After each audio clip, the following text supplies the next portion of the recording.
Guys, welcome back to our channel. তো আজকে আমরা শেয়ার করতে চলেছি ইউনিভার্সিটির এক্সকারশন এক্সপিরিয়েন্স তোমাদের সাথে। তো এক্সকারশনে আমাদের তাডোবা অ্যান্ড পেঞ্চে নিয়ে যাওয়া হয়েছিল, which are located in Maharashtra. আমার প্যারেন্টস অ্যান্ড সিস আমাকে ছাড়তে এসেছিল, কারণ ফার্স্টবার আমি এত দূরে ফ্রেন্ডসের সাথে যাচ্ছিলাম। তাই যাওয়ার পথে আমার প্রিয় বন্ধু পিয়ালের সাথে দেখা হয়ে গেছিলো। একেই হয়তো বলে ফেট। না গাইস, আমি একটু মজা করছিলাম তোমাদের সাথে। প্ল্যান করেই দেখা হয়েছিল। পিয়ালেরও প্যারেন্টস ছাড়তে এসেছিল। আমরা ক্যান্টনমেন্ট থেকে বাগবাজার ট্রেনে করে গিয়ে ফেরি করে হাওড়া স্টেশনে এসেছিলাম। হাওড়া স্টেশন থেকে চা বিস্কুট খেয়ে আমি বাকি ফ্রেন্ডস অ্যান্ড স্যারেদের সাথে দেখা করলাম অ্যান্ড দেন ট্রেনে উঠলাম। আমি ডিনারে বিরিয়ানি খেয়েই উঠেছিলাম, তাই কিছুক্ষণ সবার সাথে গল্প করে শুতে গেলাম। নেক্সট ডে মর্নিংয়ে ব্রেকফাস্টে 2টো ব্রেড, ফ্রাইড এগ, কেচাপ দেওয়া হয়েছিল। ব্রেডটা মোটামুটি ছিল, অতটা ফ্রেশ ছিল না। এগটাও মোটামুটি ছিল। তো আমি একটা কফি অর্ডার করে নিয়েছিলাম। কফিটা খেতে দারুণ ছিল। দেন আমরা সবাই মিলে গল্প করছিলাম ট্রেনের মধ্যে। আমরা 6টার সময় ডেস্টিনেশনে পৌঁছেছিলাম। এটা বিক্রম, এটা Shreyasi and hi Adrija and আমাদের রাঙ্কিনী অ্যান্ড আদার ফ্রেন্ডস। আমরা সবাই মিলে মিনি বাসে উঠলাম। মিনি বাসটা খুবই অন্ধকার ছিল, আর কারণ সেখানে নাচা গানা হচ্ছিল। তো আমরা ফ্রেশ হয়ে নেওয়ার জন্য একটা জায়গায় দাঁড়িয়েছিলাম। আমাদের 2টো পুরি, একটা মিষ্টি ইভিনিং স্ন্যাক্সে দেওয়া হয়েছিল। দেন আমরা রাত 1টার সময় আমাদের রিসর্টে পৌঁছেছিলাম তাডোবায় 2টো রিসর্ট বুক করা হয়েছিল। একটা হচ্ছে রয়্যাল টাইগার রিসর্ট আর একটা হচ্ছে তাডোবা টাইগার ভ্যালি রিসর্ট। আমাদেরটা রয়্যাল টাইগার রিসর্ট ছিল, আর এটা হচ্ছে ডাইনিং হল। আমি ডিনারে ছোলার ডাল, শাহি পনির, মিষ্টি আর ভাত নিয়েছিলাম। আর এটা হচ্ছে আমাদের রুমটা। তোমরা দেখতেই পাচ্ছ, রুমটা খুবই বড়, সুন্দর। আর টিভি, ড্রেসিং টেবিল, 2টো বেড রয়েছে, একটা ডাবল বেড, একটা সিঙ্গেল বেড। আর এটা হচ্ছে বাথরুমটা। বাথরুমের মধ্যে অল নেসেসারি থিংস রয়েছে। ভোর 4টের সময় আমাদের একটা সাফারি ছিল তাডোবাতে। দেন সেখান থেকে এসে আমরা ব্রেকফাস্ট করেছিলাম। ব্রেকফাস্টে ইডলি, মশালা, সুজি, সাউথ ইন্ডিয়ান তরকারি অ্যান্ড সস ছিল। এটা হলো তাডোবার মোহারলি গেট। এখান থেকে আমরা সুভিনিয়ার কিনেছিলাম। আর এটা হচ্ছে আমাদের হোটেলের সামনেটা। This is the morning view of our resort. খুব সুন্দর, তাই না? আমরা এখানে প্রচুর ছবি তুলেছি।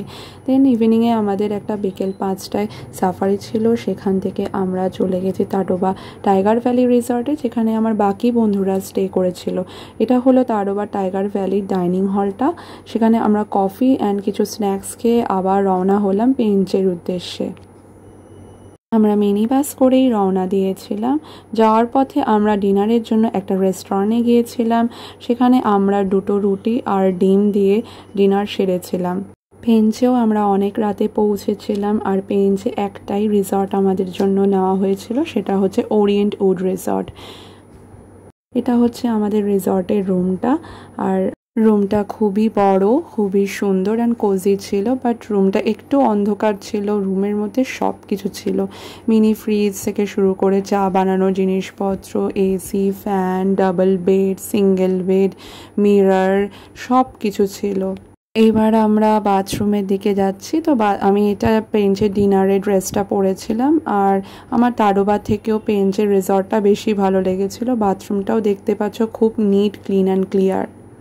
তো আমাদের পেঞ্চে আবার একটা সাফারি ছিল সকালবেলা ভোর 4টের সময়। তো সেটা ছিল পেঞ্চ ন্যাশনাল পার্কে। এটা হচ্ছে পেঞ্চ ন্যাশনাল পার্কের গেট। আর আমাদের স্যার অ্যান্ড বন্ধুরা মিলে 10খানা জিপসি ছিল। তো নেসেসারি ডকুমেন্ট দেখার পর আমাদেরকে সেখানে ঢুকতে দেওয়া হয়েছিল। আর এটা হচ্ছে পেঞ্চ ন্যাশনাল পার্কের আশেপাশের জায়গাটা। আর এটা হচ্ছে কোর জোনটা। এটা আমাদের জিপসি। আর এখান থেকে আমরা যে বাঘগুলো দেখেছি সেগুলোর ক্লিপস তোমাদের কাছে শেয়ার করছি। আমাদের বিকেল 5টার সময় একটা সাফারি ছিল। দেন আমরা ফ্রেশ হয়ে নিয়ে বনফায়ার করেছিলাম। আমার রাত জাগা তারা, তোমার আকাশ বাড়ি, আমি পাইলা ছুটে তোমার, আমার একলা লাগে ভারী। পরের দিন সকালবেলা আমাদের ফেরার দিন ছিল। তো আমরা লুচি, ছোলার ডাল, ফ্রুট জুস অ্যান্ড ফল, তার সাথে বাটার পাউরুটি দিয়ে আমরা ব্রেকফাস্ট সেরে নিয়েছি। আর এটা হচ্ছে morning view of the Prince resort. তোমরা দেখতেই পাচ্ছ কত বড়, কত সুন্দর। এখানে প্লেগ্রাউন্ড থেকে শুরু করে, সুইমিং পুল থেকে শুরু করে, খুব সুন্দর গার্ডেন থেকে শুরু করে সব কিছু ছিল। আমরা সবাই ব্যাগ গুছিয়ে নিয়ে মিনি বাসে উঠে পড়লাম। সেখান থেকে আমরা স্টেশনে গেলাম ট্রেন ধরবো বলে। আমরা ফিরে এসেছি হাওড়া স্টেশনে। তো this is the end of this today's video guys. চ্যানেলটাকে সাবস্ক্রাইব করে দিও যদি ভিডিওটা ভালো লেগে থাকে, আর লাইক, কমেন্ট, শেয়ার করে দিও।